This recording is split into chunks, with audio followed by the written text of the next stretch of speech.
Dans le cadre de ces nouvelles compétences en matière de politique de prévention et de sécurité, le gouvernement bruxellois a développé une stratégie innovante en matière technologique avec la volonté de développer différents services, dont un service drone au bénéfice des différents partenaires de la chaîne de sécurité.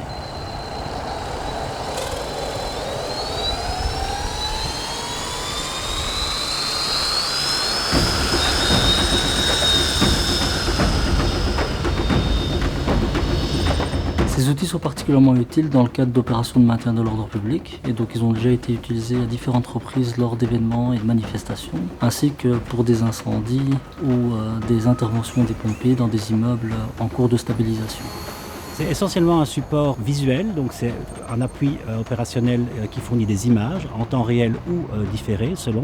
Et ça sert sur deux grands axes, la gestion de l'événement ordre public au sens large et l'appui à l'enquête judiciaire le cas échéant. Sachant que l'appui visuel d'une image en temps réel est un outil qui permet d'adapter sa décision de la manière la plus appropriée par rapport à la gestion de l'ordre public.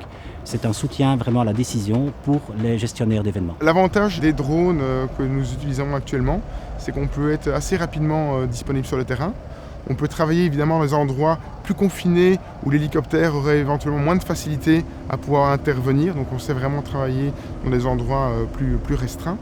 Et également un des gros avantages que nous n'avions pas auparavant, c'est que les responsables des services d'ordre donnaient les ordres selon les informations qu'ils recevaient par la radio. Donc ils n'avaient pas l'image. Et là maintenant, il y a le son, il y a l'image, donc ils peuvent vraiment en temps réel voir ce qui se passe et donner leurs ordres de manière plus précise encore grâce au drone.